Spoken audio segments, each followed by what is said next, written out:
Hello, welcome back to Raw Talk with Dr. Brandee and Dr. Cami. Today we're just doing a little check-in and seeing how we're both doing, I think, and what tools we've been using to manage life. So, Dr. Brandee, how are you doing? I think I'm doing pretty good. I like what we talked about last time about accepting where we are, where you are in life, and then from that acceptance, we can make decisions on where to go. I find that the more we accept, then uh, the easier it is for clarity. So, like yesterday, I was sick, and it was very hard for me to be sick. It's hard for me to, not move around, not clean the house, not do something. And so I had to keep telling myself, I'm accepting I'm sick. I'm accepting that I'm sick. Like, just accept it, right? Because what else are you going to do? And then instead of fighting it, if that makes sense. So just working on surrendering to things we may not like, but still have to accept in the moment until something changes. Like when you're sick, you have to accept you're sick, do what you can to get unsick, and then from there move forward. So um, I would say that's what I've been working on. And right now, accepting how busy my life is, just because integrating family time, business time, work time, and just one day at a time. I can only surrender one day at a time. How about you, Dr. Cami? I would very similar, I think. I've been playing around with this concept of God is time. We hear all this stuff like God is water, God is breath, and different things, but I really like playing with the idea of God is time right now. And I feel like it's that acceptance piece and surrender again, because you're surrendering the timeline, Yeah. right? Like you can't get done being sick the way in a timeline that you want. You have to surrender that and just keep working towards getting healthy with, rest and mindset and then the physical aspect of like nourishing foods and supplements and things like that. And so it's like you're surrendering wanting something to come to you faster, like your health and Yeah. surrendering. Yeah. And so that's where I'm at too is we're currently house hunting and our whole life is like shifting, like everything. We're moving to a different town and all of that. Um and it's like I find something and I have to like let go and go, okay, if this or something better, that's like you saying, this or something better where I want it. And I'm like, okay, maybe not. Like, when we go check it out. And like, cause then you get that urge of like, well, I have to go get it now because what if someone takes it? What if someone else gets it and it's not mine? And I'm like, okay, but maybe it's not meant to be mine. So I'm surrendering that timeline. Like it'll come when it comes and I can only do one thing at a time to get to that point. And so the aspect of it's fun with time, and that I really like talking and thinking about time because there's this idea of we are created in God's image and that we have this imagination and we have this ability to internally zip through timeline like fast, right? Yeah. We have a goal. We can see the end of our goal as soon as we become aware of the why and the inspiration of why we want to do it, right? We can see the end goal. So we can go, okay, that's the goal. That's my motivation. Yeah. But to get there, that piece of time that we have to implement in the chronological physical place, we have no control over, really. And so we have to just let that go. Okay, God is time. And I trust in something bigger than myself. So that's what I've been playing around with. It's funny because 2 days ago I was just sitting there, thinking, and I love playing with time. I like to time fold. That's what I call it, fold time. And I have so much to do, but it's self-induced. Like I have a lot to do because I want to, not because anyone else is making me do it per se, but like I'm writing multiple books and I love doing that. And I'm growing a company and I love doing that. And so I put this on myself, right? I'm doing it to myself. But I also love living as much as possible. So I always say, we're multidimensional beings. We should work to live as much as possible. Now, some people will look at that and say, you're doing too much or you're doing whatever. And it's like, no, when I look at my life from me, from my perspective, and I do get, check in with my spouse and my children to see what else they need from me that I might not be addressing.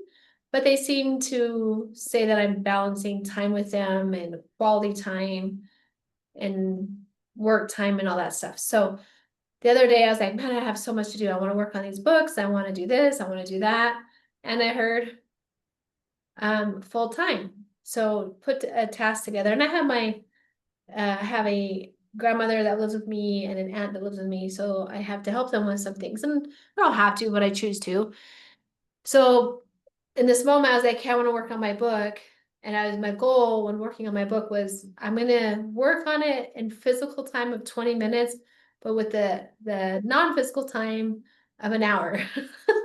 Meaning like I'd get at least an hour done in 20 minutes type of thing. Hmm.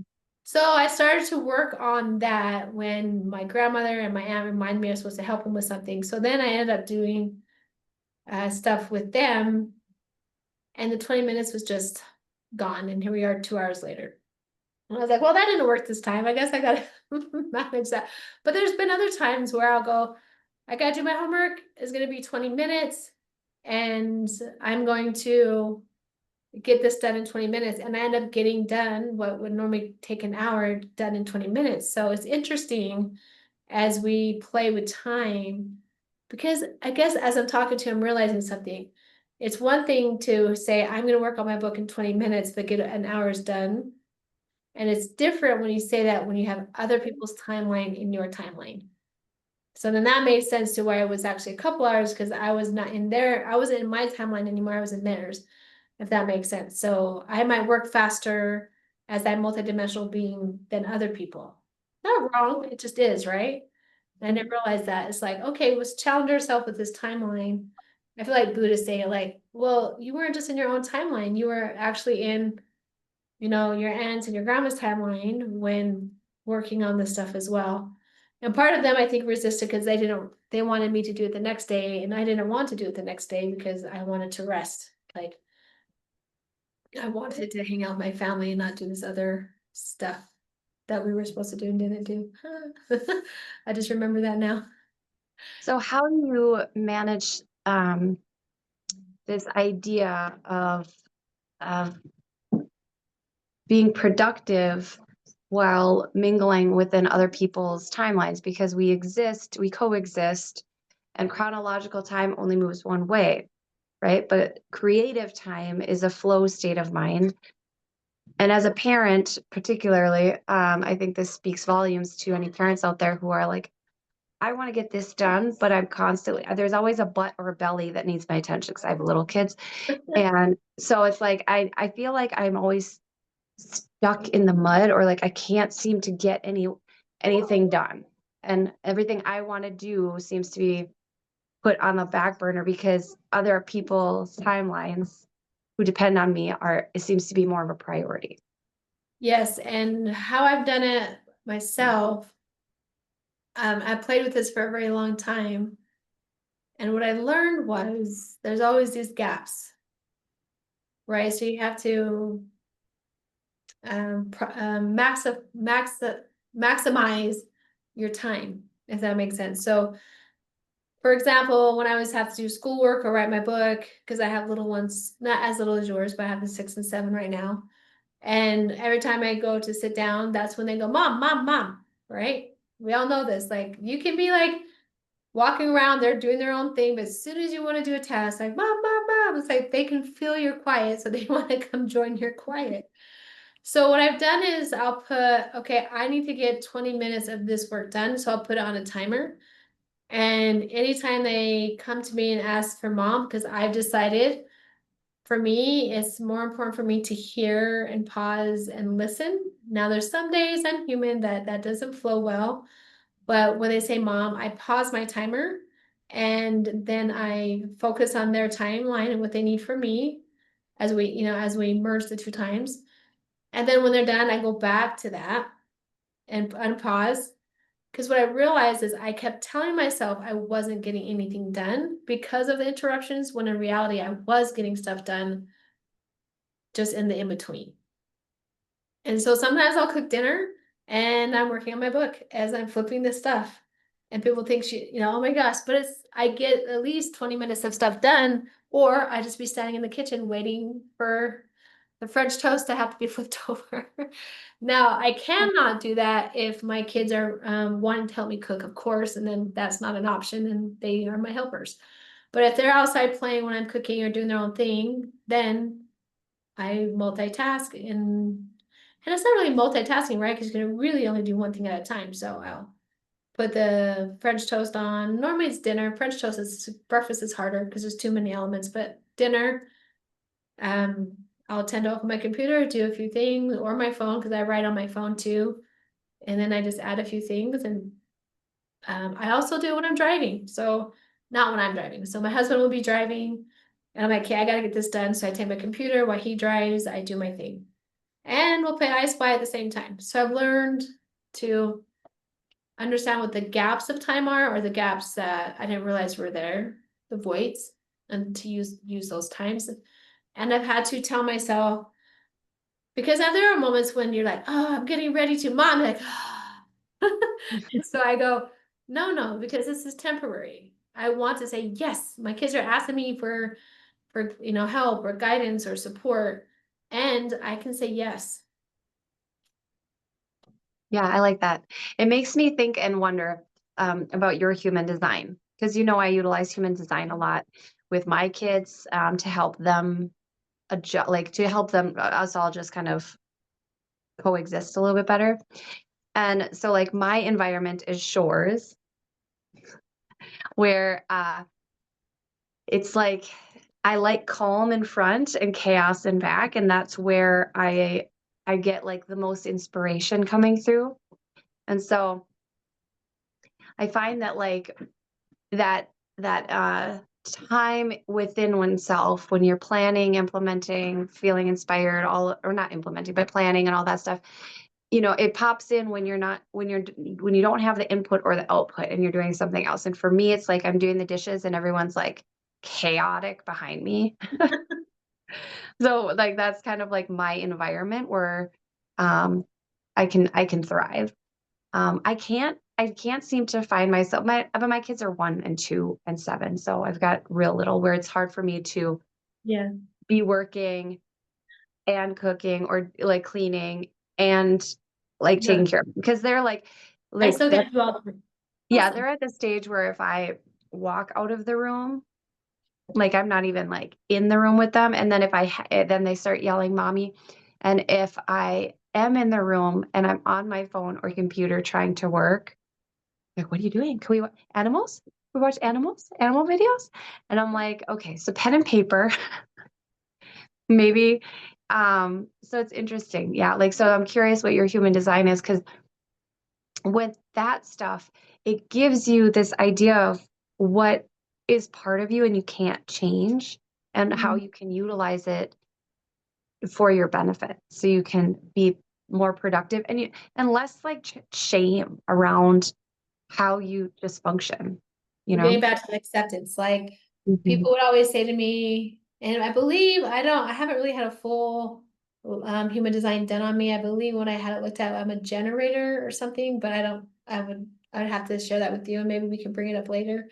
But the one thing I did notice recently is how many people are like, why do you gotta do so much? Why do you have to do so much? Are you avoiding something? And I was like, you guys, I've accepted that this is how I want to live. Like, I thrive on busy. I feel like we only have so much time. I don't feel like I'm avoiding because I feel balance is so important too. Like, yes, I want to have 3 jobs and have my kids. And yes, I'm able to show up for my kids and be there 100%. And I'm sure you could talk to my kids and they'd probably say, yeah, mom worked a lot. But my older kids have said to me that they felt like I was present. And there's sometimes, I wasn't, because depending on my job, like military and police, I had to work on some holidays, when everyone was home, and I had to, sacrifice those moments. But my kids seem very, I never made holidays a big deal as far as on the exact date because of that. So it was more like, no, we're gonna celebrate. We're gonna celebrate as a family, just not gonna be on the day. It's just a day. So we might celebrate before or after so we can have that experience. And so I've learned to accept that, and this was just recently, like I would get mad when, not mad, but maybe disappointed, like I was doing something wrong, when people would be like, why are you doing so much? Why are you doing so much? And stop doing that. And you're going to burn yourself out. And I find that I accept me. I accept that I like to do multiple things, but I also know when I need to rest. I also listen to my body. I also know I love my TV time.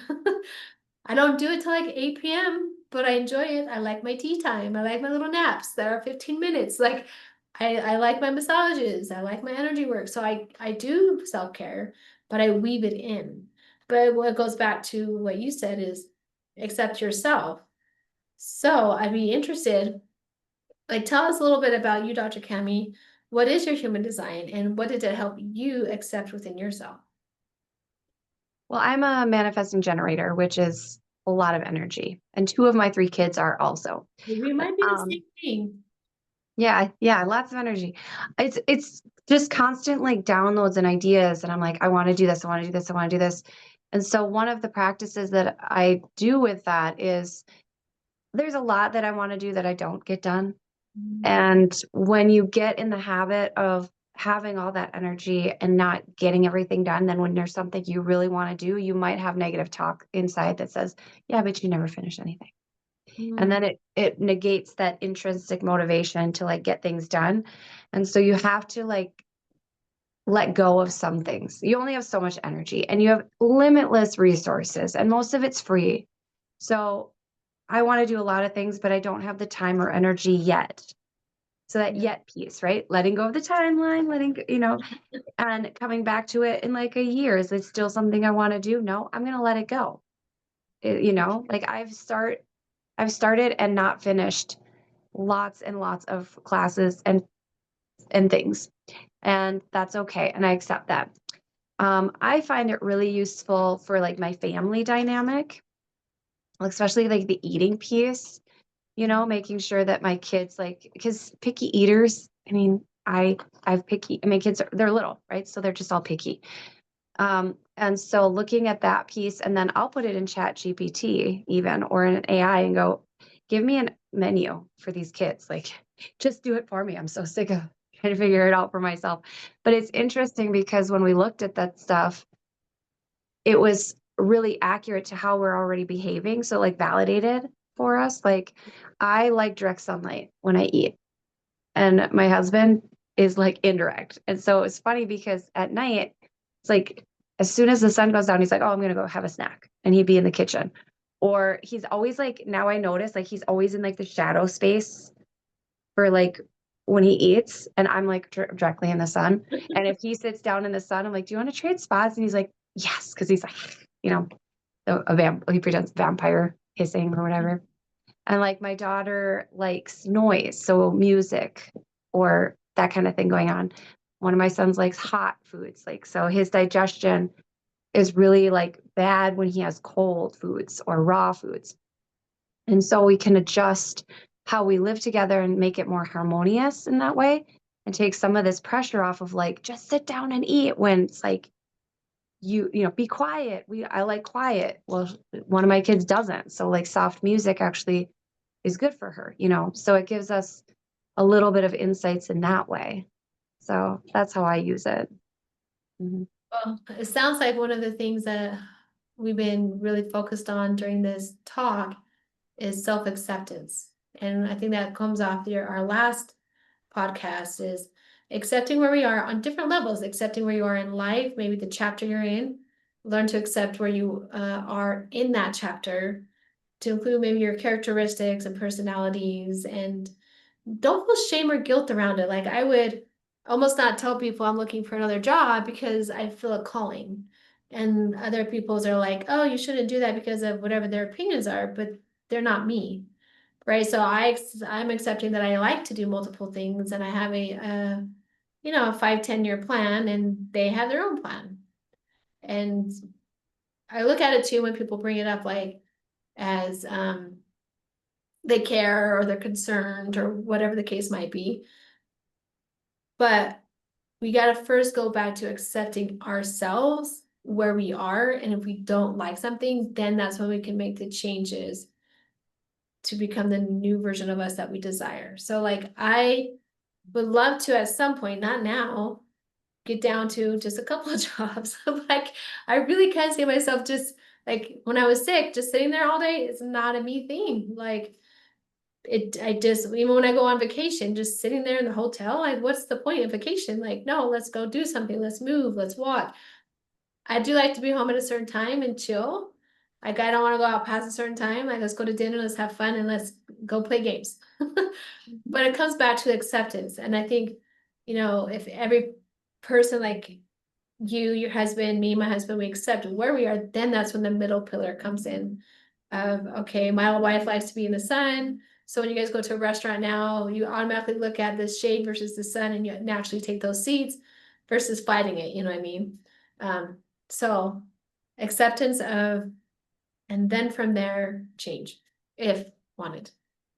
Yeah, I like the idea of and also accepting where you want to be too, like accepting your desires and understanding that just because someone else's life would be your personal hell doesn't mean that it's their personal hell.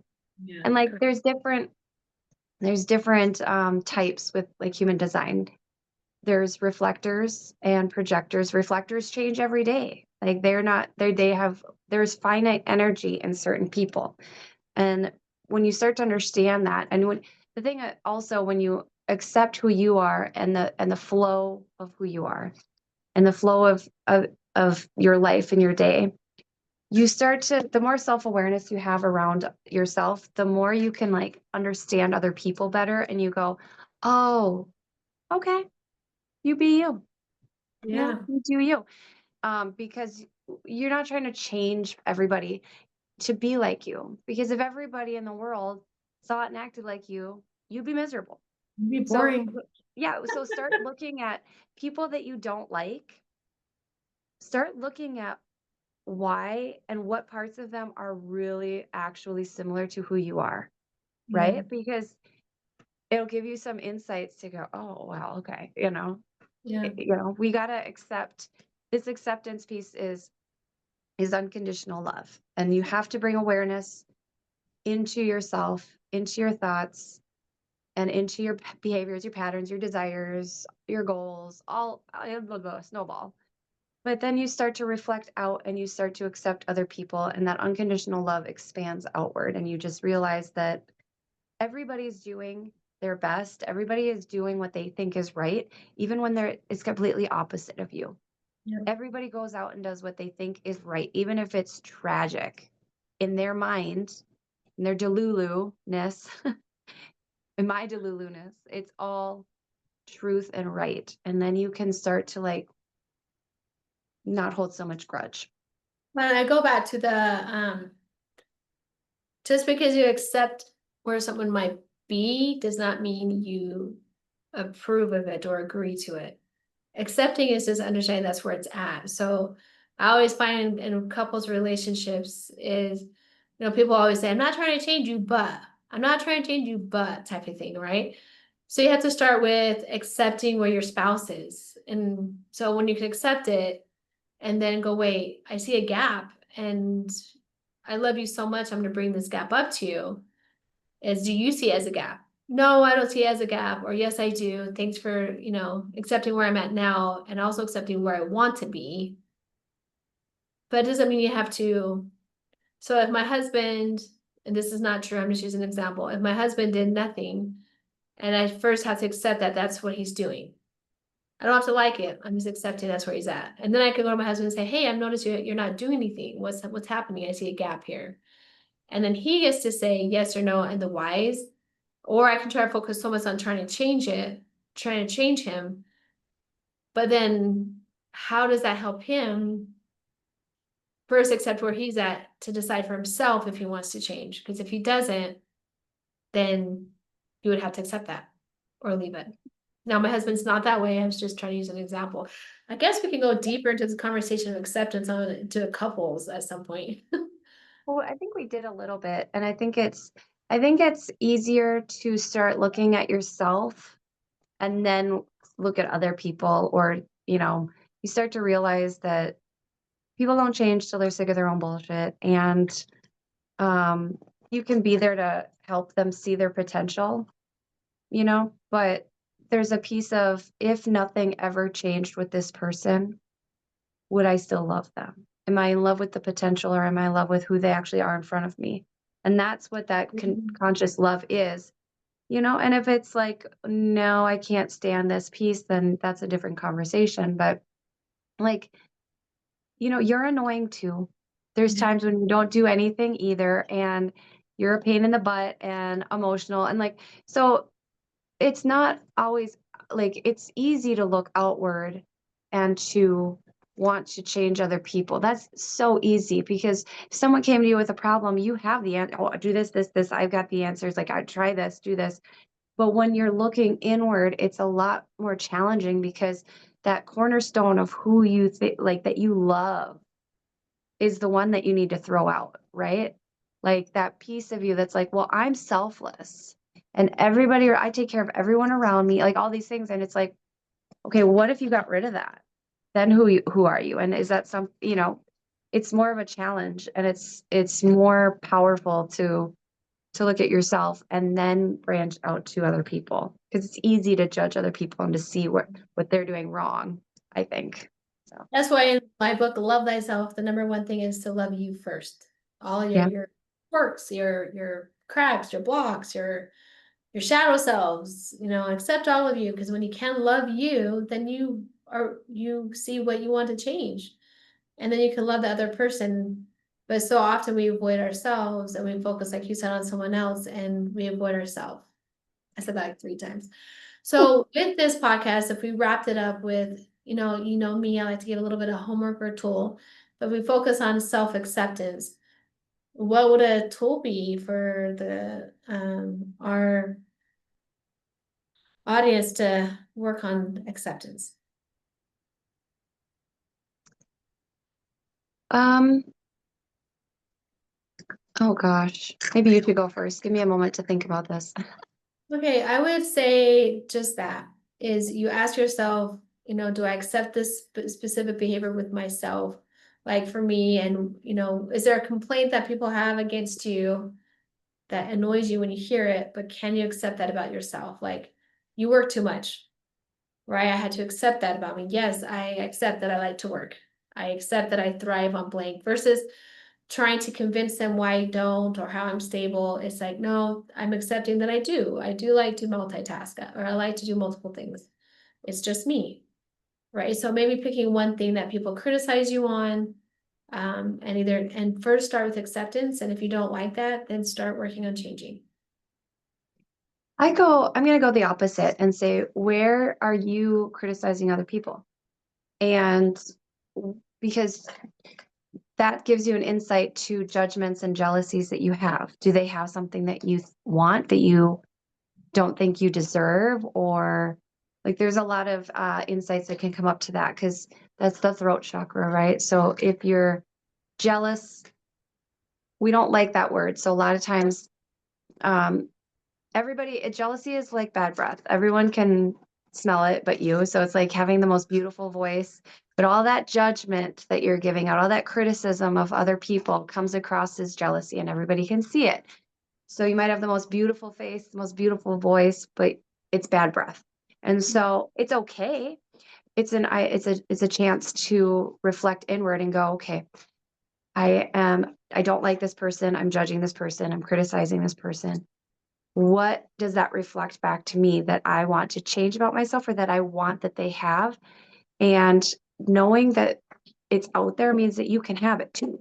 That letting go of that timeline, right? And like working towards it. But so that's a good way to get some self-reflection in, and being okay with getting yucky with yourself, and getting into those yucky areas of life is part of it. I mean, it's not all joy and like, I'm everything. I'm beautiful. I'm perfect. Like, I don't know what you're talking about. Like, no, that yuck stuff has to come up. And so I would say that, yeah, look where you're criticizing as well. and within yourself or with other people.